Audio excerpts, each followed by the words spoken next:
పరలోకమైన బ్రహ్మ తండ్రి, ఈ నామం పరిశుద్ధంగా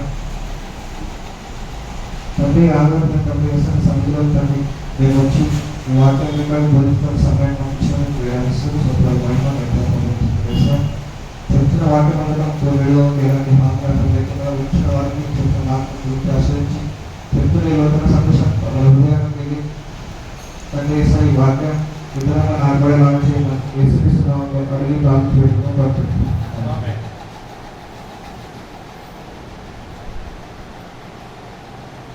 ఒకసారి మనము బైబిల్లో ఇంట్రడక్షన్ ప్రార్థిద్దాం సార్.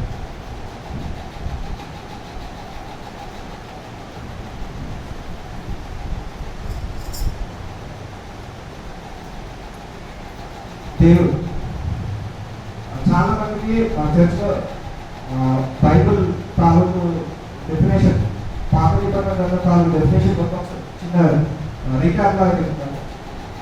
తండ్రి కుమార పరిశుద్ధాత్మ సృష్టి అనేది సృష్టించిన వాళ్ళ ముందుకే తండ్రి అయిన దేవుడు, కుమారుడు, పరిశుద్ధాత్మ దేవుడు ఈ ముగ్గురు ఉన్నారు. లోకం సృష్టించిన తర్వాత అది దారిలో స్థానంలో యేసుక్రీస్తు మన కోసం వచ్చారు. చాలా మంది అనుకుంటారు సృష్టి అయిన తర్వాత యేసుక్రీస్తు వచ్చారు కదా. సృష్టింపబడి ఉంటే యేసుక్రీస్తు ప్రభు, పరిశుద్ధాత్మ దేవుడు, తండ్రి అయిన దేవుడు ఉన్నారు. ఒకసారి మనం ఈ సృష్టి స్థాపించినట్లయితే దేవుడు సృష్టిని చేసిన తర్వాత ఆదామును అమలు చేశారు. ఆదాము అనగా దానికి మనిషి. తర్వాత వాళ్ళు ఎలాగా సర్పం ద్వారా పాపానికి గురైనా మనం చూస్తాం. వాళ్ళకి ఏదైనా తోటలో అన్ని ఆహారం వదిలిపెట్టుకొని వాళ్ళు చిన్న పాపం చేసి వాళ్ళు పంట కష్టపడి పంట దున్నించుకొని తినే స్థాయికి వస్తారు. వాళ్ళు దేవుడు వాళ్ళకి రెడీమేడ్ ఫుడ్ పెడతారు, అయినా వాళ్ళు అది వదిలేసుకొని వాళ్ళు కష్టపడి ఆహారాన్ని చేసుకునే స్థాయిలో దిగజారిపోతారు. తర్వాత వారిద్దరు కుమారులు ఏబేలు కయ్యను ఇద్దరు వారి నుంచి హత్య హింస అనే స్టార్ట్. అక్కడి నుండి చూసినట్లయితే దేవుడి దృష్టికి ఎవ్వరూ నచ్చలేదు.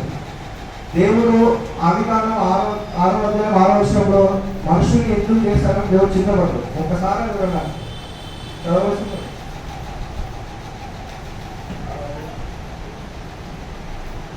తాను భూమి మీద నరులను చేసినందుకు యెహోవా సంతాపము నుండి తన హృదయములో నొచ్చుకొనెను. దేవుడు తన హృదయంలో నొచ్చుకున్నాడు. దేవుడు మానవుని చేసింది ఇంకా వీళ్ళు ఇలా హింసను పాల్గొన్నారు, చెప్పిన మాటగా కూడా ఇలా ఇష్టానుసారంగా జీవిస్తున్నారు అని చెప్పి దేవుడు చాలా చిత్తపడ్డాడు. దాని తర్వాత దేవుడి దృష్టికి నోహా నచ్చాడు. దేవుడు నోహా ఎంచుకొని నేను ఈ సమస్త భూమిని నాశనం చేయకుండా నోహాను నీవు వెళ్ళి వాళ్ళకి చెప్పాలి. అప్పుడు ఎవరు విన్నప్పుడు కూడా సమస్త భూమి ఒక నోహా ఉండే ప్రదేశమే కాదు, సమస్త భూమి అంటే భూమండల బర్త్ మొత్తం నాశనం అయిపోతుంది. నాశనం అయిపోయినప్పుడు దేవుడు ప్రామిస్ చేస్తాడు నోహాకి. అది ఏం ప్రామిస్ అంటే చాలా మంది మనం వర్షం పడినప్పుడు రెయిన్బో చూస్తాం. రెయిన్బో చూసినప్పుడు మనకు అది అందంగానూ అనిపిస్తుంది, దేవుడు సృష్టిగా అనిపిస్తుంది. కానీ ఆ రెయిన్బో మనకి ఏం చెప్తుందంటే ఒక ప్రామిస్. దేవుడు నోహాను చేసిన ప్రామిస్ ఒకసారి 9వ అధ్యాయం అదే అధికారం 11 నుండి 15 వచనం చూస్తే, నేను మీతో నా నిబంధన స్థిరపరచుదును, సమస్త శరీరం ప్రవాహ జలం వల్ల ఇకను లయపరచబడుదురు, భూమిని నాశనము చేయుటకు ఇకను జల ప్రవాహము కలుగుదని పలికెను. మరియు దేవుడు నాకును మీకును మీతో కూడనున్న సమస్త జీవరాశులను మధ్య నేను తరతరములకు ఏర్పరచుచున్న నిబంధనకు గుర్తు ఇదే. మేఘములో నా ధనస్సును ఉంచుతిని, అది నాకును భూమికి మధ్య నిబంధన గుర్తుగా నుండును. భూమిపైకి నేను మేఘములను రప్పించినప్పుడు ఆ ధనస్సు మేఘములో కనబడును. అప్పుడు నాకును మీకును సమస్త జీవరాశులకు మధ్య నున్న నా నిబంధనను జ్ఞాపకము చేసుకొందునని కనుక సమస్త శరీరాలను నాశనము చేయుటకు అలాగూ ప్రవాహముగా నీళ్లు రావు. దేవుడు నోహాకి ఇచ్చిన మాట ప్రకారం ఇక మీరు ఎప్పుడు జలప్రవాహం అనేది రాదు అని చెప్పి దానికి సింబాలిక్ గా రెయిన్బో చూస్తాడు. చాలా మంది మనం వర్షం పడినప్పుడు రెయిన్బో చూస్తే దేవుడు చూసినప్పుడు, కానీ అది మనకు దేవుడు చేసిన ప్రామిస్. వర్షం ఎప్పుడు ఎక్కువ పడ్డా వర్షం వచ్చినప్పుడు రెయిన్బో చూసినప్పుడు మనం ఒకటే గుర్తు చేసుకోవాలి, అదేంటంటే దేవుడు నోహావు చేసిన ప్రామిస్. ఇక మీరుగా మీకు ఎప్పుడు రెయిన్బో కనిపించినప్పుడు మీరు చూడాల్సింది 7 కలర్స్ కాదు, అది దేవుడు మనకు చేసిన ప్రామిస్, నోహాకు చేసిన ప్రామిస్ మీరు గుర్తుపెట్టుకుని చూస్తున్నారు. ఆ తర్వాత మనం చూసినట్లయితే దేవుడి దృష్టికి అబ్రహాము, సారా, ఇలాంటి అబ్రహాము, సారా ద్వారా ఇసాకు, తర్వాత యాకోబు. సో పాత నిబంధన గ్రంథం మొత్తము ఇశ్రాయేలు జనాంగం గురించి పెడుతుంది. అసలు ఎవరికి ఇశ్రాయేలు జనాంగం అంటే దేవుడు ఇశ్రాయేలుగా మీరు ఎలా పిలువబడ్డారు అనేది మనం చూసాం. సరే, యాకోబు వరకు ఎప్పుడైతే యాకోబు తన దేశంలో తీసుకొని వెళ్ళిపోతాడో, వెళ్ళిపోయి మళ్ళీ తన సహోదరుని కలుసుకోవడానికి వచ్చే సమయంలో తను దేవుడితో పోరాడతాడు ఒక నది దగ్గర. అప్పుడు దేవుడు అంటాడు, నువ్వు మనుషులతో పోరాడినావు, దేవుడితో పోరాడినావు, ఇక మిగతా నువ్వు ఇశ్రాయేలుగా పిలువబడుతున్నాడు. అంటే యాకోబు పేరు ఇశ్రాయేలుగా మారబడుతుంది. అది ఆదికాండ 32వ అధ్యాయం 28వ వచనంలో ఉంటుంది.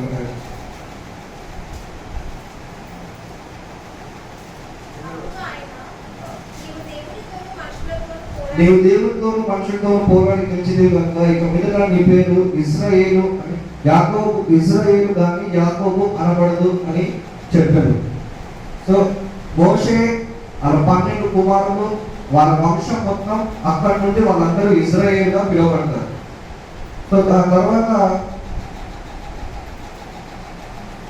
యోసేపు రాజుగా ఉన్న తర్వాత రాజుగా అయ్యి అక్కడ ఐగుప్తులో ఆ ప్రజలతో ఉండి యోసేపు సంతానం వాళ్ళ అన్నదమ్ములు అందరూ చనిపోయిన తర్వాత ఐగుప్తులో ఇశ్రాయేలు సంఖ్య బాగా పెరుగుతుంది అన్నమాట. ఒకసారి నిర్గమకాండము 1వ అధ్యాయము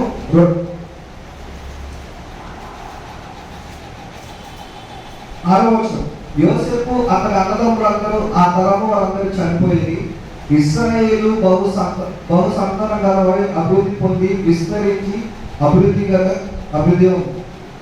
ఐగుప్తు దేశంలో ఇశ్రాయేలు సంఖ్య బాగా పెరిగిపోతుంది అనమాట. ఆ దేశం కంటే వీళ్ళ సంఖ్య పెరిగిపోతుంది. అప్పుడు ఒక కొత్త రాజు వస్తాడు అనమాట. కొత్త రాజు వచ్చి ఈ ఇశ్రాయేల్ వాళ్ళు మనకంటే ఎక్కువ పెరిగిపోతున్నారు, రేపు మన మీదికి దేశం తిరుగుబాటు చేసినప్పుడు వీరు వారితో కలిసి మన మీద తిరుగుబాటు చేస్తే మనము మన జనాభా జరిగిపోదని చెప్పి వాళ్ళు ఏం చేస్తారంటే బానిసత్వంలోకి తీసుకుంటారు అనమాట. అలాగే ఇశ్రాయేల్ ప్రజలు బానిసత్వంలోకి వెళ్తారు. వాళ్ళు ఏం పాపం చేసి బానిసత్వంలోకి వెళ్ళలేదు, ఇంకేం చేయలేదు. ఏంటంటే వాళ్ళ సంఖ్య ఎక్కువ పెరుగుతుంది కాబట్టి వాళ్ళని బానిసత్వంలోకి తీసుకుంటారు అనమాట. దానికి ఈజిప్ట్ సివిలైజేషన్ అనమాట. బానిసత్వం తీసుకొని ఇప్పుడు మనం చూస్తున్న పిరమిడ్స్ అవి కట్టిస్తారు అనమాట. అవి కట్టించినప్పుడు వాళ్ళు గొడ్డు చాకరీ చేసుకుంటూ వాళ్ళు బతుకుతూ ఉంటారు. అప్పుడు దేవుడు ఇశ్రాయేలు జనాన్ని ఎంచుకుంటాడు. అంటే దేవుని యొక్క చిత్రం ఏంటంటే ఇశ్రాయేలు ప్రజల్ని ఎన్నుకొని తన యొక్క బ్లెస్సింగ్స్ వీళ్ళ పైన చూపిస్తే ఇతర జాతులు ఇతర ప్రజలు దేవుడు వీళ్ళ చేసిన మేలుని బట్టి వాళ్ళందరూ మారుతారని దేవుని యొక్క నమ్మకం. అప్పుడు చాలా మంది జాతీయులు ఉంటారు. ఫిలిస్తీన్లు ఉంటారు, ఎబూసీలు ఉంటారు, అమోరీయులు ఉంటారు, అమేరికీలు ఉంటారు, పెరికీలు ఉంటారు. కానీ ఇన్ని జాతులు ప్రజలు ఉన్నా కానీ దేవుడు ఇశ్రాయేలు వారిని ఎన్నుకుంటారు. ఎందుకంటే అబ్రహాము చేసిన వాగ్దానం, ఆదికాండంలో అబ్రహాం చేస్తాడు, నీ జనాన్ని నేను విస్తరిస్తాను. ఆ చేసిన ప్రామిస్ లో దేవుడు ఇశ్రాయేలు జనాంగాన్ని ఎంచుకొని నేను మీకు తోడే ఉన్నాను, మీకు వాగ్దాన భూమిలో నేను నడిపిస్తానని చెప్పి మోషే ద్వారా వాళ్ళు తీసుకెళ్ళిపోయి ఆ తెగులు తెప్పించి వాళ్ళు కానాను దేశం వెళ్ళిపోతారు. ఇలా ఇశ్రాయేల్ బానిసత్వం నుంచి విడుదల పొందారు. ఎందుకు? ఐగుప్తు దేశంలో వాళ్ళ జనాభా ఎక్కువ ఉన్నందువలన వాళ్ళు బానిసత్వంలోకి వేసి మోషే ద్వారా వాళ్ళు మళ్ళీ వచ్చేస్తారు. వచ్చినాక వాళ్ళు దేవుడు చాలా అద్భుతమైన క్రియ చేస్తారు. వారి మధ్య వాళ్ళైనా దేవుడి పైన విశ్వాసం ఉంచారు. సో ఇశ్రాయేల్ ప్రజలు ఏంటంటే కొన్ని సంవత్సరం పోయిన కొద్ది వాళ్ళకి ఒక రాజు కావాలని చెప్పి సౌలు రాజు చేయించుకుంటారు. తర్వాత దావీదు రాజు చేయించుకుంటారు. తర్వాత సొలొమోను రాజు చేయించుకుంటారు. రాజులు ఏం మారినా కానీ వారి వ్యక్తిత్వం, వారి బిహేవియర్, దేవుని పట్ల వాళ్ళకు ఉన్న ప్రేమ ఏమీ మారదు. సో ఇప్పుడు నేను చెప్పబోయే టాపిక్ ఏంటంటే హెస్కేల్ గ్రంథం. యేస్కేలు యొక్క జీవిత చరిత్ర.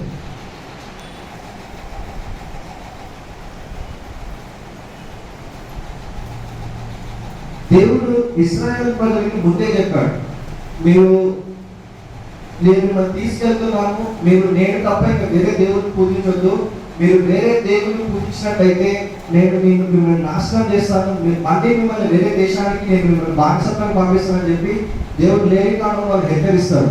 వాళ్ళు అయినా దేవుడిని మాకు లెక్క చేయకుండా వాళ్ళు ఇష్టం వచ్చినట్టు వాళ్ళు బ్రతుకుతూ ఉంటారు. బ్రతికినప్పుడు దేవుడికి చాలా కోపం వస్తారు. యెషయాతో చెప్పిస్తాడు, ఇర్మియాతో చెప్పిస్తాడు, హెస్కేలుతో చెప్పిస్తాడు, మీరు మారండి, మీరు మారండి, మీరు మారండి.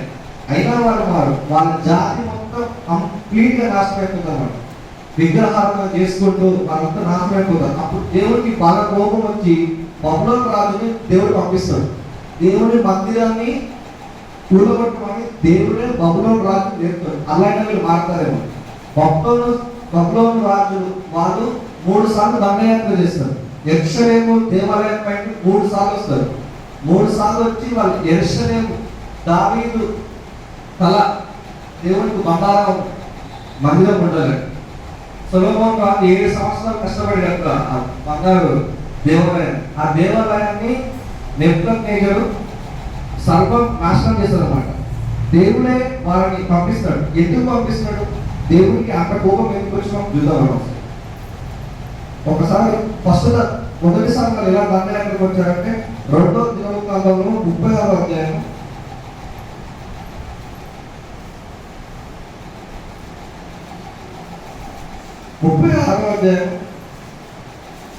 5:7 యెహోయాకీము ఏలనాడించినప్పుడు 20 ఏళ్ళ వాడి యెరూషలేములో 11 సంవత్సరాలు ఏడు.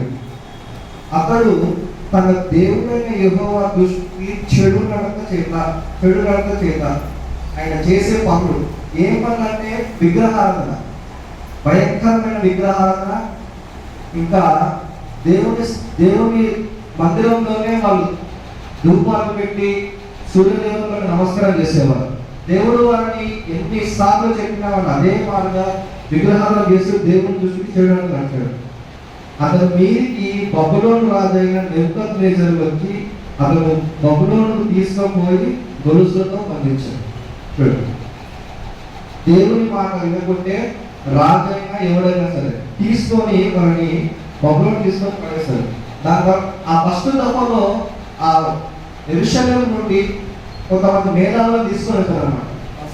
సంపద ధనము కొంతమంది మేధావులను తీసుకొని వెళ్తారు. ఆ మేధావులు ఎట్లా దానియేలు ఫస్ట్ దఫలో దానియేలు పోతారు అన్నమాట. దానియేలు పోయినాక చాలా మంది ప్రవక్తలు చెప్తారు, ఆల్రెడీ ఒకసారి యెరూషలేము పైన దండయాత్ర జరిగింది, మీరు మారండి, మీ మనసులు దేవుని తట్టు తిరగండి అని చాలాసార్లు చెప్పారు. అయినా వాళ్ళు విన్నారు. దానికి దేవుడు ఈసారి యేస్కేలు ఎంచుకుంటాడు. యేస్కేలు ఎంచుకొని యేస్కేలు ద్వారా దేవుడు వాళ్ళని మార్చడానికి ప్రయత్నిస్తాడు. కానీ వారు చూద్దాం వాళ్ళు ఎలా మాట్లాడారు. మరి ఒక్కసారి యేస్కేలు గ్రంథం మొదలెట్టారు. మొదటి 30వ సంవత్సరము 4వ నెల 5వ దినమున నేను కేబారు నది ప్రదేశమున చెరలోని వారి మధ్య కాపురముంటిని. ఆ కాలమున ఆకాశము తెరవబడగా దేవుని గూర్చి దర్శనములు నాకు కలిగెను. మొదటి దఫ అయిపోయినాక 2వ దఫ కూడా వస్తారు వాళ్ళు. మొదటి దఫలో ఉండే రాజు పేరు యెహోయాకీము. మొదటి దఫ అయిపోయిన తర్వాత 2వ రాజులు 24వ అధ్యాయం 8 నుంచి 10 చూసినట్టయితే మళ్ళీ నెబుకద్నెజరు మళ్ళీ వస్తాడు. యెరూషలేము పైకి వచ్చి సెకండ్ టైం దండయాత్ర యుద్ధానికి వస్తాడు. ఒకసారి వచ్చి కొంత సంపదని జ్ఞానవంతుల్ని తీసుకెళ్ళిపోతాడు. మళ్ళీ సెకండ్ టైం వచ్చి మిగిలిన ధనాన్ని దేవాలయంలోని కొన్ని వస్తువులు తీసుకొని బొమ్మలు తీసుకొని వెళ్తాడు. సెకండ్ టైం తీసుకెళ్ళిన దాంట్లో యేస్కేలు ఉంటాడు. యేస్కేలు గ్రంథము చెరలో, యేస్కేలు ఎప్పుడైతే చెరలో ఉన్నాడో అప్పుడు ఈ గ్రంథం రాయబడ్డది. అతను చెరలోకి వెళ్ళిన 5 సంవత్సరాల తర్వాత దేవుని దర్శనంలో యేస్కేలు వెళ్తాడు. ఎలా దేవుని దర్శనం గ్రంథం అంటే ఒక గొప్ప తుఫాను, ఒక గొప్ప మేఘము, అగ్ని జ్వాలలతో దేవుడు ఆయన దర్శనం ఇచ్చి నరపుత్రుడు నువ్వు చక్కగా వింటున్నప్పుడు నేను నీతో మాట్లాడాలని చెప్తాడు. చెప్పి ఈ ఇశ్రాయేల్ వాళ్ళు సిగ్గుమారిన వాళ్ళు వాళ్ళు వెనుక ఈ దృష్టి తెచ్చుకున్నారు. నీవు వెళ్ళి వాళ్ళకి చెప్పుమని చెప్పి యేసయ్యను 2వ అధ్యాయము 3-4 వారు సిగ్గుమారిన వారు కఠిన హృదయులై ఉన్నారు. వారి యొద్దకు నేను పంపుచున్నాను. వారు తిరుగుబాటు చేయువారు కనుక వారు వినకపోయినను తమ మధ్య ప్రవక్త ఉన్నాడని వారు తెలుసుకున్నట్లు ప్రభువు యెహోవా శ్రవించాడని వారు పెట్టుకుంటున్నారు. వారు వినకున్నా నీవు వెళ్ళి వారి మధ్య ప్రకటన చేయి. ఏంటంటే దేవుడు మిమ్మల్ని సంపూర్తిగా నాశనం చేయబోతున్నాడు. మీరు ఉంటున్న నివాసం నుండి మీకు ఇక్కడికి చెరలా వచ్చారు. ఆల్రెడీ మీ పితరులు ఒకసారి ఐగుప్తులో ఉన్నారు. వారిని దేవుడు విడిపించాడు. మళ్ళీ మీరు అలాగే చేస్తే మళ్ళీ బబులోను రాజు మిమ్మల్ని తీసుకెళ్ళిపోయాడు. ఇప్పుడు కనుక మీరు మారకపోతే మిమ్మల్ని సంపూర్ణంగా నాశనం చేస్తారని దేవుడు చెప్పాడు. చెప్పినప్పుడు నేస్కేలు ఏం చేస్తారంటే చెప్పాడు. వాళ్ళందరికీ చేసి నాటక రూపంలో చేసి చూపిస్తాడు. దేవుడే వాళ్ళకి ఏమేమి చేయాలనుకుంటున్నాడో దేవుడు నేస్కేలు ఏం చేస్తాడంటే నాటక రూపంలో వాళ్ళకి చేసి చూపిస్తాడు అన్నమాట. అది ఎలా చేస్తాం చూద్దాం.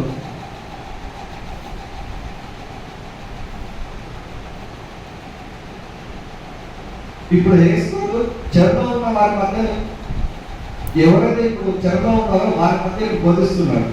యేసుక్రీస్తు మాటలతో కాకుండా క్రియ రూపంలో పనులు చేసి చూపించారు అన్నమాట. అక్కడ మనందరూ చూస్తుండగా యెరూషలేము పట్టణం చేసి దాని ప్రాకారాలు చేసి యెరూషలేము పడిపోయినట్టు చిత్రీకరిస్తామన్నమాట. వాళ్ళందరూ చూస్తుండగా అంటే మనకి చెప్పడం కాకుండా చేసి చూపిస్తామన్నమాట. ఇనుప రేపు తీసుకొని యెరూషలేము గీసి దాని ప్రాకారాలు కట్టి పడిపోతుంది దేవుడిలా చేశాడు. మీరు ఇప్పటికైనా మారితే దేవుడు మారమనసు పొంది మీరు దేవుడి దగ్గర తిరిగితే దేవుడు ఇక్కడ నుండి మనం తీసుకెళ్ళి మన సొంత భూమికి చేస్తామని చెప్పి చాలా చెప్తాడు. అయినా వారు వినరు. అయినా దేవుడు మనకి ఇంకా చెప్పాలనుకుంటున్నాడు. దేవుడు యేసుక్రీస్తు చెప్తాడు, నేను 390 సంవత్సరాలు నేను మన పాపాన్ని చూస్తున్నాను. 390 సంవత్సరాలు గుర్తుగా నీవు 390 రోజులు ఎడమ పక్కకు పడుకోవాలి. వాళ్ళందరూ చూస్తుండగానే నువ్వు ఎడమ పక్కకే పడుకోవాలి, కుడి పక్కకు తిరగదు అని చెప్తాడు. సో ఏంటంటే దేవుడు యేసుక్రీస్తు ద్వారా మీరు ఇలాంటి ఘోరమైన స్థితిలోకి వెళ్తున్నారు, ఇప్పుడైనా మారండి అని చెప్పడానికి ట్రై చేస్తున్నాడు. కానీ ప్రజలు మారనే వారు 390 సంవత్సరాలు దేవుడు ఓపిక బట్టి వాళ్ళ పాపాన్ని బట్టి వాళ్ళ క్రియలను బట్టి 390 సంవత్సరాలకు దినం చొప్పున 390 రోజులు ఎడమ పక్కకు పడుకోమని దేవుడు చెప్తాడు. అది ఇశ్రాయేలు వరకు 40 రోజులు కుడి పక్కన పడుకోమని చెప్తాడు. అంటే నిద్రపోయినప్పుడు కుడి పక్కనే పడుకోవాలి.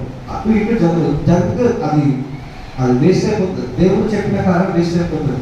యేసుక్రీస్తు దేవుడు చెప్పిన దాని ప్రతి దాన్ని వాడు వింటూ ఉంటాడు. ఇశ్రాయేలు పాపం కోసం 390 రోజులు కుడి పక్కన ఎడమ పక్కన, యూదా వారి పాపం కోసం కుడి పక్కన 40 రోజులు పడుతుంటారు. సొలొమోను రాజైనప్పుడు ఇశ్రాయేలు నుండి యూదా అనేది సపరేట్ అయిపోయింది. ఇప్పుడు ఎలాగైతే మన స్టేట్ సపరేట్ అయినా అలా వాళ్ళకు కొన్ని విభిన్నంగా వచ్చి వాళ్ళు యూదా సపరేట్ అయిపోతారు అనమాట. అలా యూదా వారికి సపరేట్ పవన్ చెప్తారు అనమాట. మళ్ళీ ఏం చెప్తారు దేవుడు, యేసుక్రీస్తు నీకు చెప్తా వ్యక్తి వాళ్ళకి ప్రకటించి దేవుడు మన దేశాన్ని దిగంబరిగా చేయబోతున్నాడు, ఇకనైనా మారండి అని చెప్తారు. అయినా వారు మారరు. ఇంకా దేవుడికి అసలు చాలా కోపం వస్తుంది. యేసుక్రీస్తు ఎంత చెప్పాలని ట్రై చేస్తున్నా కానీ అక్కడ ప్రజలు మారరు. ఏం చెప్తారంటే నీవు వాళ్ళు నెక్స్ట్ ఏం ఫేస్ చేయబోతున్నారు, ఈ చదువులో వాళ్ళకి ఏం ఫేస్ చేయబోతున్నారు ఇంకా వాళ్ళు చూపించడానికి దేవుడు ట్రై చేస్తారు. యేసుక్రీస్తు ఏం చెప్తారంటే నీవు యేసుక్రీస్తు తిని గురించి దేవుడు చెప్తామంట. ఒకసారి 4వ అధ్యాయం యేసుక్రీస్తు 9 నుండి 11. మరియు నీవు గోధుమలను యవలులను కాయ ధాన్యములను చోళ్లను సజ్జలను తెల్ల జీలకర్రను తెచ్చుకొని ఒక పాత్రలో ఉంచి నీవు ఆ రక్కం మీద పన్నుకొను దినములు లెక్క చొప్పున రొట్టెలు కాల్చుకొనవలెను. 390 దినములు నీవు ఈలాగున భోజనము చేయించు రావలెను. నీవు తునిగే ప్రకారము అనగా దినమొకటికి 20 తులములు ఎత్తు చొప్పున భుజింపవలెను. వేలకు తినవలెను. అంటే 20 తులములు అంటే ఒక మనిషికి 20 కిలోలు అంటే ఇప్పుడు వెయిట్ కంపేర్ చేస్తే నువ్వు ఒక రోజు 200 గ్రాముల అన్నం మాత్రమే తినాలి, అది 3 పూటలు తినాలని దేవుడు చెప్తాడు. 200 గ్రాములు అంటే ఇంచుమించు ఒక చిప్స్ ప్యాకెట్ ఉన్నంత ఫుడ్ 3 పూటలు తినాలి. నీకు కేవలం 1/2 లీటర్ నీళ్లు మాత్రమే నువ్వు తాగాలి, 3 పూటలు తాగాలని చెప్తాడు. ఎందుకంటే నేను ఈ దేశాన్ని నాశనం చేయబోతున్నాను, కరువు వస్తుంది, నువ్వు ఇలా హింస పడుతుంటే నిన్ను చూసి వాళ్ళు మాట్లాడతారు, ఇదే జరగబోతుందని చెప్పి హెస్కేల్ ద్వారా దేవుడు చేసి చూపిస్తాడు అనమాట. ఆ బాధలన్నీ హెస్కేల్ పడుతున్నారు. ముందు వారు ఇశ్రాయేల్ ప్రజలు పడ బాధ హెస్కేల్ ముందు వాళ్ళు చేసి చూపిస్తారు, మీ స్థితిలోకి వెళ్తారు, మీరు మారండి అని. ఇంత చెప్పిన వినిపోయినప్పటికీ దేవుడు ఇంకొక డిసిషన్ వస్తాడు. అదేంటంటే చాలా అపవిత్రమైనది అనమాట. అది 4:12 ఉంటుంది. యవనప్పాలు చేసి వారు చూచుండగా మనుష్య మూలంతో కాల్చిపోయిపోవాలి. అంటే పూర్వ కాలంలో పొయ్యిలుండే కాలం అన్నమాట. పిడికలు గేదె పిడికలతోటి వాళ్ళు ఆ పిడికని కొంచెం గడ్డితో కాల్చి రొట్టెలు చేసుకొని తినేవారు. దేవుడు ఏం చెప్తుందంటే ఇక్కడ వారు చూచుండగా మనిషి అంటే గేదె మూలం కాదు, మనిషి మూలంతో నువ్వు నన్ను కాల్చి గురించమని చెప్తాడు, మనంతో కాల్చి గురించమని చెప్తాడు. వాళ్ళు ఇంత స్థాయిలో వెళ్ళిపోతున్నారు. ఒక మనిషి మనంతో వాళ్ళు కాల్చుకొని తినే స్థితికి వాళ్ళు వెళ్ళిపోతున్నారంటే అన్నిటికీ వేసుకెళ్ళి దేవుడు ఏం చెప్పినా వెనకాడని వేసుకెళ్ళు. ఈ యొక్క విషయంలో దేవా ఇలాంటి అపవిత్రమైన ఎప్పుడు నేను చేయలేదు, ఇప్పుడు నేను చేస్తున్నాను రిక్వెస్ట్ చేశాను. ఎందుకంటే ఇశ్రాయేల్ ప్రజల్ని దేవుడు ఎంచుకున్నాడు అనమాట. ఎంచుకొని వాళ్ళు శ్రేష్టమైన వారుగా ఉంచాడు. వారు తినే ఆహారం, వారి పద్ధతులు దేవుడు శ్రేష్టమైన ఇస్తాడు అనమాట. అవన్నింటినీ ఫాలో అయ్యేవాడు హెస్కేలు. ఏం చెప్పంటే దేవుడు ఇశ్రాయేల్ ఏమనుకుంటారో, మీరు చచ్చిన దాన్ని తినకూడదు, మీకోసం కొన్ని ప్రత్యేక జంతువులు ఉన్నాయి, వాటినే తినాలి, మీరు చనిపోయిన దాన్ని తినవద్దు, మీరు అపవిత్రులు కావాలని దేవుడు చెప్తాడు అనమాట. అలాంటి ఇశ్రాయేల్, అంత ప్రేమించిన ఇశ్రాయేల్ని దేవుడు మనిషి మనంతో మీరు రొట్టెలు తినే స్థితికి తీసుకొచ్చారు అనమాట. దేవుడి మాట విన్నప్పుడు వాళ్ళు ఎలాంటి ఆహారం తిన్నారంటే ఎవరు తెలియని ఆహారంలో వద్దనమాట. అంటే ఇప్పుడు మనం చెప్తే అది తప్పవుతుంది. ఎందుకంటే జింకా మాంసము ఇలాంటి ప్రీషియస్ మీట్ అన్నమాట. అలాంటి తిన్న వాళ్ళు దేవుని దృష్టికి దూరం అయిపోయి ఇప్పుడు ఈ స్థితికి దిగిపోయారు అనమాట. దిగిపోయి ఇంత దిగజారి బతుకుతున్నారు. మరి దేవుడు ఏం చెప్తారంటే ఎస్కేలు మీరు మీ ఎంటికలు మొత్తం సవరణ చేయించుకొని ఆ ఎంటికలు మీ ఖడ్గంతో చెరుపుమని చెప్తాడు. ఆ చెరిపినప్పుడు నీ ఎంటికలు మొత్తం చెల్లా చెదరైపోతాయి, నేను కూడా నీ ఎంటికలని ప్రజలు చెల్లా చెదరం చేయబోతున్నాను అని చెప్తాడు దేవుడు. అంటే హెస్కేల్ ఒక్కడే కాదు, హెస్కేల్ కంటే ముందు యెషయా గారు, ఇర్మియా ఇంకా చాలా మంది భక్తులు చెప్తారు, మీరు మీ పద్ధతిని మార్చుకోండి, దేవుని దృష్టికి మీరు చెడుగా నడుస్తున్నారు. కానీ దేవునికి వీళ్ళపైన ఎందుకు అంత కోపం వచ్చిందంటే వీళ్ళు భయంకరమైన విగ్రహాల పాల్గొన్నారు. వీళ్ళు దేవుణ్ణి వదిలేసి దేవుని మందిరంలోనే వాళ్ళు సూర్య నమస్కారం చేస్తుంటారు. అది ఒక్కసారి మీరు హెస్కేల్ గ్రంథం 8వ అధ్యాయం 3వ వచనంలో ఉంటుంది. మరియు చెయ్యి వంటిది ఒకటి ఆయన చాపి తల వెంట్రుకలను పట్టుకొనగా ఆత్మ భూమి ఆకాశముల మధ్యకు నన్నెత్తి నేను దేవుని దర్శనములను చూచుచుండగా యెరూషలేమునకు ఉత్తర వైపునున్న ఆవరణ ద్వారము దగ్గర రోషము పుట్టించు విగ్రహ స్థానములో నన్ను దించెను. దేవుడు ఎస్కేల్ ఇప్పుడు ఉండేది చెరలో, అంటే ఇక్కడ బబులోను దేశంలో. దేవుని ఆత్మ ఎస్కేల్ తీసుకొని యెరూషలేము తీసుకెళ్తామన్నమాట. మేఘాలమైన దేవుని ఆత్మ యెరూషలేము తీసుకెళ్ళి చూపిస్తామన్నమాట. దేవుడికి ఎందుకు ఇక్కడ కోపం వచ్చింది, వీరి పైన వీళ్ళు చేసే పనులు ఏంటని చెప్పి దేవుడు ఎస్కేల్ తీసుకెళ్ళి చూపిస్తామన్నమాట. 5వ అధ్యాయం, నరపుత్రుడా ఉత్తర వైపు తిరిగి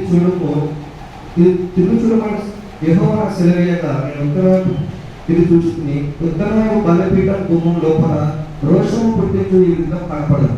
మన విగ్రహాల చీకట్లో పాపాలు చేస్తున్నారు, విగ్రహాలను కట్టి వాళ్ళు పాపాలు చేస్తున్నారు. పురుషులని కాదు, స్త్రీలను కాదు. ఇంకా స్త్రీలు అయితే 14వ అధ్యాయంలో యెహోవా మందిరపు ఉత్తర ద్వారం దగ్గర దిప్పగా అక్కడ స్త్రీలు కూర్చుండి తమూజు దేవులను గురించి ఏడ్చుండ్రి. దేవుడు వారిని వారి పిల్లలను దీవించి వారి యొక్క ప్రేమను చూస్తుంటే వీళ్ళు అన్ని దేవతల గురించి ఏడుస్తున్నారు. దేవుడికి చాలా బాధ అనిపించింది, వీరు నా పిల్లలు, నేను వీరిని ఎంచుకొని నేను ఆశీర్వదించి వీరి ద్వారా నేను సమస్త లోకానికి నేనే దేవుడిని చెప్పాలనుకుంటాను, కానీ వీళ్ళు చెడులను నడిచి నా మార్గంలో దూరం అయిపోతుందని దేవుడు చాలా బాధపడుతుంది అనమాట. అది కాకుండా ఇక 16వ అధ్యాయంలో 25 మనుష్యులు కనబడి వారి వీపులు యెహోవా ఆలయం కట్టు వారి ముఖములు తూర్పు తట్టు తిరిగి ఉండను, వారి తూర్పునున్న సూర్యునికి నమస్కారం చేయుచుండ్రు. దేవుని మందిరంలో ఉండి వారు సూర్యునికి నమస్కారం పెట్టుతారు అన్నమాట. దేవుడికి అన్ని చూసి చాలా బాగా అనిపిస్తుంది. అందుకే దేవుడు ఈ వినాశ్ 2 సార్లు అయిపోయినాక దేవుని ఉద్దేశం ఏంటంటే ఆల్రెడీ ఒకసారి వాళ్ళు వచ్చి యుద్ధం చేసింది, 2వసారి వచ్చి తీసుకెళ్తారు, 3వసారి ఏముంటుందో సర్వనాశనం చేస్తాను. సో 3వది కాకముందుకే ఏస్కేల్ ద్వారా దేవుడు చెప్పిస్తాడు, ఎందుకంటే ఇంటి మాట్లాడేమో అని. ఎన్ని చెప్పినా కానీ అసలు వినే ఉన్నాడు. 3వదిలో రానే వచ్చింది. 3వసారి వచ్చి యెరూషలేము పట్టణాన్ని మొత్తం అగ్నితో కాల్చివేస్తాం అన్నమాట. బబులోను రాజు వచ్చి ఇర్మియా 39వ అధ్యాయం మొదట్లో వచనంలో ఉంటుంది.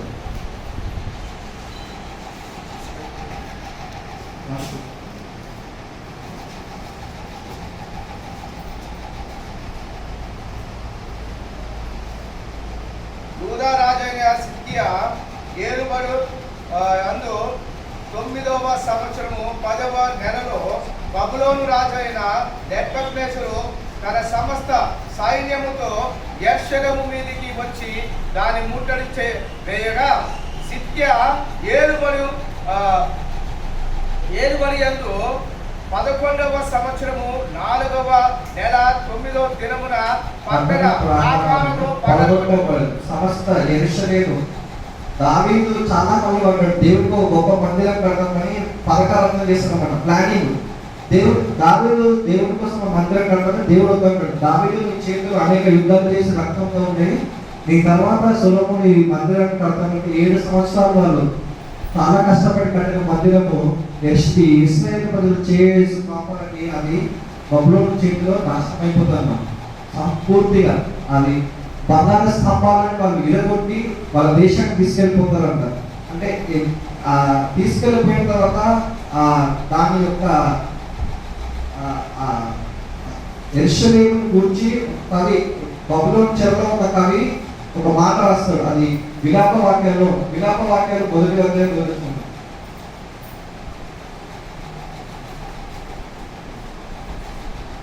విలాప వాక్యం ఈ విలాప వాక్యాలు అనేది చెరలో నీకు వెళ్ళిన తర్వాత అక్కడ ఒక కవి రాస్తాడు. జనభరితమైన పట్టణంలో ఎట్లా ఏకాకాయి దుఃఖకాంతి అయ్యాను, అది విధవరాలు వల్లే అయ్యాను. అంటే ఘనతకెక్కినది సంస్థానంలో రాజ కుమారి అయినది ఎట్లు పన్ను చెల్లించుచున్నదై పోయెను. రాత్రి యందు అది బహుగా ఏడ్చుచున్నది, కన్నీరు దాని చెంపల మీద కారుచున్నది, దాని బీటకాలో దాని నోదాచుడు ఒకడును లేరు, దాని చలికానులందరూ దాన్ని మోసపుచ్చిరి, వారు దానికి శత్రువులయ్యిరి. అంటే దేవుడు అలా ఆ పట్టణాన్ని గురించి విలాప వాక్యాలు వాళ్ళ చేతిలో ఎలాంటి బాధలు పొందారు ఈ విలాప వాక్యాలు మనం చూస్తాం. సో ఇశ్రాయేలు ప్రజలు ముందు నుండి ఇప్పటి వరకు దేవాలయం కూలిపోయిన వరకు దేవుడు వారి పట్ల ఎంతో ప్రేమ చూపిస్తున్నారు. నా ప్రజలు నేను వీరిని బట్టి నేను సమస్తానికి నేను వీరిని ఆశీర్వదించు, వీరి ద్వారా నేను మహిమ చేస్తాను. కానీ ఎప్పుడు ఇశ్రాయేలు ప్రజలు దేవుడికి ఇష్టం వచ్చినట్టు వాళ్ళు బ్రతకలేదు. ఒక్కసారి దేవుడు ఏస్కేల్ని వాళ్ళ భవిష్యత్తు ఎలా ఇశ్రాయేలు గురించి చెప్తారన్నమాట. దేవుడు ఈ ఏస్కేల్ని ఒక లోయలో తీసుకెళ్తాడు. లోయలో తీసుకెళ్తే ఆ లోయలో మొత్తం ఎముకలు ఉంటాయి అన్నమాట, ఎండిన ఎముకలు. ఆ ఎంకలను చూపించి ఇశ్రాయేలు స్థితి ఇలాగే ఉంది, అని చెప్పి వారి గురించి చెప్తారన్నమాట. అంటే భవిష్యత్తు గురించి ఏస్కేల్కు దేవుడు ఒక భరోసా ఇస్తాడు. ఈ ఎండిన ఎముకలు తిరిగి మనుషులుగా మారుదురా అంటే మీకే తెలియని బాబు యెహోవా దేవా అని అంటాడు ఏస్కేల్. అలా అన్నప్పుడు దేవుడు ఏస్కేల్తో గొప్ప కార్యం చేపిస్తాడు. ఎండిన ఎముకలను తిరిగి ఒక మహాసైన్యంగా అయితే దేవుడు ఏం చెప్తాడంటే ఇశ్రాయేల్లో పోలి ఉంటుంది. దేవుడు చూపించిన ప్రణాళిక ఏం చెప్తారంటే ఇశ్రాయేల్ ప్రజలు ఎముకల వలె ఉన్నారు, వారిలో జీవాత్మ దేవుడి ఆత్మ రాబోతుందని దేవుడు యేసులో గొప్ప నిరీక్ష చెప్పారు. త్వరలోనే వీళ్ళందరూ ఈ చెరలో నుండి విడిపోయి వీళ్ళ కఠిన హృదయాలు మారిపోయి వీళ్ళకు మాంసం గుండె వచ్చేలాగా దేవుడు ఒక గొప్ప నిరీక్షణ చెప్తారు అన్నమాట. సో ఇశ్రాయేల్ ప్రజలకి దాదాపు చాలా సంవత్సరాలు చెప్తా వచ్చారన్నమాట, మీరు మారండి మీరు మారండి మీరు మారండి. అయినా వారు మా మీద అలాంటి ప్రమాదాలు తెలుసుకుంటున్నారు. సేమ్ ఇప్పుడు అది పాత నిబంధన గ్రంథంలో అయితే కొత్త నిబంధన గ్రంథంలో సేమ్ మనకు అలాంటిదే ఇప్పుడు హెచ్చరికోండి. పేతురు 1వ అధ్యాయం 4వ వచనం 7, 8వ అధ్యాయం.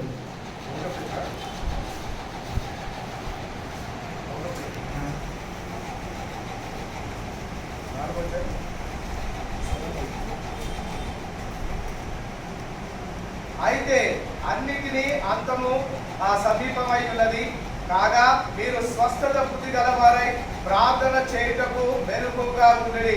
ప్రేమ అనేక పాపములను కవ్వమును గనుక అన్నిటికంటే ముఖ్యముగా ఒకరి ఎడల ఒకడు వికటమైన ప్రేమ గలవారై ఉండడి. సో దేవుడు మనకు పేతురు ద్వారా ఇది మన చెప్పిస్తున్నాడు. ఇశ్రాయేల్ ప్రజలకి ఎన్నిసార్లు చెప్పినా వాళ్ళు వినలేదు. వాళ్ళు అదే పాప బుద్ధిలో ఉండి వాళ్ళు వారి బానిసత్వాన్ని పోయి మళ్ళీ బానిసత్వానికి వెళ్ళి వాళ్ళ పొడి తెచ్చుకున్నారు. మళ్ళీ ఈ కొత్త నిబంధన గ్రంథంలో దేవుడు మళ్ళీ సేమ్ మెసేజ్ మనకి ఇస్తున్నాడు. ఎలా అంటే అంతలో సమీపం ఉన్నది, మీరు ఒకరి ఎడల ఒకడు ప్రేమగల వాళ్ళే ఉండమని చెప్తున్నారు. దేవుడు ఇశ్రాయేల్ ప్రజలకు ఏం చెప్పినంటే నేను తప్ప మీరు వేరే ఒక దేవుడు లేడు, మీరు నన్నే కనపడతారని చెప్పాడు. కానీ వాళ్ళు అది తప్ప విగ్రహం చేస్తారు, విగ్రహాలకు వెళ్ళారు, వారు అన్యదేవతలు పూజించారు, సూర్యదేవతకు నమస్కారం పెట్టారు. ఇంకా ఏంటంటే దేవుడి నుంచి గర్భఫలం వాళ్ళు ఏంటంటే వాళ్ళ పుట్టిన మొదటి సంతానాన్ని తీసుకెళ్ళి అగ్నిలో పారవేస్తారు అనమాట. వాళ్ళు ఎందుకు వీళ్ళు అంత పాపాన్ని దూరిపోయారంటే వాళ్ళ రాజులు యెహోయాకీము సిద్కియా వాళ్ళని పరిపాలించిన రాజులు అందరూ వాళ్ళ జాతిని మొత్తం భ్రష్టు పట్టించారనమాట. ఎందుకంటే మీరు దేవుడి దృష్టి దేవుడు చెప్పిన దానికి భిన్నంగా మీరు వాళ్ళని ప్రకటించారు. దేవుడు ఒక రాజు మీద చాలా కోపంగా ఉంటాడు. సిద్కియా రాజు మీద చాలా కోపంగా ఉంటాడు. ఆ సిద్కియా రాజు దేవుడు ఏ విధంగా శిక్షించాడో ఒకసారి 22:52 చూస్తాం. 22:52 అధ్యాయము 10-11 వచనాల్లో దేవుడు సిద్కియాకి ఎలాంటి చావు ఇచ్చాడో చూస్తాడు. ఆ ప్రజల్ని భ్రష్టు పట్టించి ప్రజల్ని పాపం వైపు నడిపించిన సిద్కియా రాజు గారితో చూద్దాం ఒకసారి. 10-11. బబులోను రాజు సిద్కియా కుమారులను అతని కనుల ఎదుట చంపించను, మరియు అతడు రెబ్లాలో యూదా అధిపతులు నందరిని చంపించను. బబులోను రాజు సిద్కియా కనులు ఊడదీయించను, 2 సంఖ్యలతో అతని బంధించి బబులోనుకు అతని తీసుకొని పోయి మరణము అగు వరకు చెరసాలలో అతనిని పెట్టించను. తమ కళ్ళు 2 పీకేసి సంఖ్యలు పట్టుకొని తీసుకెళ్తారు బబులోను వారు. దేవుడికి అంత కోపం ఉండేది సిద్కియా పైన. తను చేసిన ప్రజల్ని ఎప్పుడైతే తప్పుదారి పట్టించాడో అప్పటి నుండి దేవుడు దానికి తగ్గట్టు సిద్కియాకి పనిష్మెంట్ వస్తుంది. ఈ ఇశ్రాయేలు జనానికి ఈ జాతి ప్రశ్నిస్తాం ఎప్పుడు పట్టిందంటే సొలొమోను రాజు దగ్గర నుంచి పట్టింది. ఎప్పుడైతే సొలొమోను రాజు దేవుడికి దూరమై అన్య స్త్రీని వివాహం చేసుకొని ఈ విగ్రహారాధనకి పాల్గొంటాడో తన జీవితం మొత్తం సర్వనాశనం అయిపోతుంది. అప్పటి వరకు ఉన్న పేరు ప్రఖ్యాత మర్యాదలు ఒక్కసారి అన్య స్త్రీల వైపు వెళ్ళగానే సర్వం నాశనం అయిపోతుంది అన్నమాట. అక్కడి నుండి రాజును చూసి ప్రజలు వారు కూడా వాళ్ళ వ్యక్తిగత జీవితాలను ఆయన చూసి పోటీ ఉంటారు. ఎప్పుడైతే సొలొమోను రాజు ఆ పని చేశారో అక్కడి నుండి తరతరాలు వచ్చి యెహోయాకీను కానీ సిద్కియా కానీ మనిషి కానీ ఈ రాజులందరూ దాన్ని ఫాలో అయితే వచ్చారంట. విగ్రహాలను చేస్తూ దేవుని దృష్టికి చెడుగా నడిచి ఆ దేశాన్ని యెరూషలేము దేశాన్ని మొత్తం నాశనం చేసి వాళ్ళు మళ్ళీ బబులోను చెరగా వెళ్ళిపోతారు. బబులోను చెరగా వెళ్ళిపోయిన తర్వాత దేవుడు వారిని 70 సంవత్సరాల వరకు చెరలో పెట్టడానికి వాళ్ళు ముందే చెప్తారు, మీరు మళ్ళీ వాళ్ళు ఎప్పుడైతే బానిసత్వం నుంచి వస్తున్నారో మీరు ఇలాంటి పనులు చేస్తే మళ్ళీ నేను పనిష్మెంట్ ఇస్తాను, దేవుడు వాళ్ళకి ముందే వార్నింగ్ ఇస్తారు. అయినా వీళ్ళు యెషయాతో చెప్పించాడు, అయినా వీళ్ళు ఇర్మియా చెప్పాడు, యేసయ్య చెప్పాడు, చాలా మంది ప్రవక్తలు చెప్పారు, అయినా వీళ్ళలేదు. కానీ వాళ్ళు పతనాన్ని కోరి తెచ్చుకున్నారు. ఒక రోజున దేవుడు వారిని బానిసత్వం నుంచి విడిపించి మళ్ళీ వాళ్ళ దేశానికి పంపిస్తాడు. వాళ్ళు యెరూషలేముకి వచ్చి కొద్ది రోజులు బాగా ఉండి మళ్ళీ వాళ్ళ దేవాలయాన్ని కట్టుకుంటారు. నాశనం అయిపోయిన దేవాలయాన్ని జెరుబ్బాబెలు నాయకత్వంలో కట్టిస్తారు. కానీ సొలొమోను రాజు కట్టినప్పుడు దేవాలయం ఎలా ఉందో ఆ దేవాలయం అలా రాలేదన్నమాట. కానీ ప్రజలు మారలేదు, అలానే ఉన్నారు. వాళ్ళు చెరలోనికి వెళ్ళి వచ్చిన కొద్ది రోజులు దేవుడి పట్ల ప్రేమ చూపించారు. మళ్ళీ వాళ్ళు ఇష్టానుసారంగా జీవించడం మొదలుపెట్టాడు.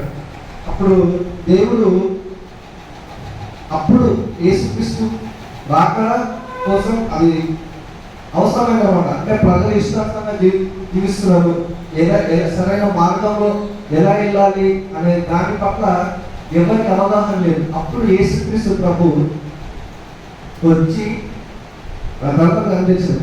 యేసుక్రీస్తు ప్రభు వచ్చి వారు ఎలా ఉండాలో చూపించాడు. అయినా యేసుక్రీస్తు ప్రభు వచ్చినప్పటికీ యూదా ప్రజలుగా యేసుక్రీస్తు నమ్మలేదు. వాళ్ళు ఏమనుకున్నారంటే రాజు మెస్సయ్య రాజు వస్తారంటే అప్పటికి వాళ్ళు రోమన్ చేతిలో వాళ్ళు బందీగా ఉంటారు. వాళ్ళు ఏమనుకుంటారంటే మెస్సయ్య రాజు వచ్చి మమ్మల్ని విడిపించి ఈ లోకాన్ని మళ్ళా రాజు నేనైతాం అనుకుంటాడు. కానీ దానికి భిన్నంగా దేవుడు వచ్చి మీరు మిమ్మల్ని వారిని పొరుగు వాళ్ళని ప్రేమించాలంటే వాళ్ళు దయచేసేసుకోలేకపోతారు అన్నమాట. వాళ్ళు ఇశ్రాయేలు మేము ఉన్నత వాళ్ళము, మేము వీధుల మధ్య కూర్చొని తినము అనే కొన్ని కాన్ఫిడెన్స్ ఉంటాయన్నమాట వాళ్ళకి. మేము ఇలాంటి వాళ్ళము, నువ్వేంది వచ్చి నువ్వు అందరిని ప్రేమించాలి, అందరినీ మనస్ఫూర్తిగా ప్రేమించాలి, మూడుంటో ఒక తీయాలని చెప్తున్నాం అని చెప్పి వాళ్ళు దేవుణ్ణి యేసుక్రీస్తు వాళ్ళు అబద్ధ ప్రవక్త అనుకుంటారు అనమాట. ఎప్పటికీ ఆ ఇశ్రాయేలు వారి పాపము వాళ్ళు ఆది నుండి అంతం అలానే ఉంది. సో ఇశ్రాయేలు వల్ల మనము పోలి ఉండకుండా మనకు కూడా పేదల కథలో వచ్చిందన్నమాట. అంతకు సమీపించినది ఒకరైనా ఒకరు ప్రేమించండి అని. ఇశ్రాయేలు వారికి ఎంతమంది ప్రవక్తలు చెప్పినా వాళ్ళు మారలేదన్నమాట. దేవుడి అద్భుతాలు వాళ్ళు చూశారు. సముద్రం 2 పాయలుగా చీల్చడం చూశారు, ఆకాశం నుండి మన్నకూడడం చూశారు. ఎరుకోకూడదు దేవుడు పగలగొట్టి అక్కడ కానాన్ దేశంలో ఉంటున్న అన్యజనులను దేవుడు అక్కడ నుంచి కోసివేసి కానాన్ దేశం ఇచ్చారు. దేవుడి అద్భుతాలు వారు కళ్ళలో చూసి కూడా వాడు దేవుడు నమ్మలేకపోయారు. దేవుడి పైకి వారు తిరుగుబాటు చేసి అన్య స్త్రీలను వివాహం చేసుకుని దేవుడికి అన్య స్త్రీలను వివాహం చేసుకొని విగ్రహాలకు వెళ్ళి దేవుడికి చెట్టుకుంటూ వచ్చి మళ్ళీ వారి బానిసత్వంలోకి వెళ్తారు. వారి వల్ల మనం కాకుండా మనము పేదలు చెప్పినట్టు అంతిమం సమీపించింది కాబట్టి ఒకరి ఎడల ఒకడు ప్రేమించి దేవుని పట్ల మనం భయభక్తి కలిగి ఉండాలని కోరుకుంటున్నాను. ఈ 9 నిమిషాలు సాగిందండి.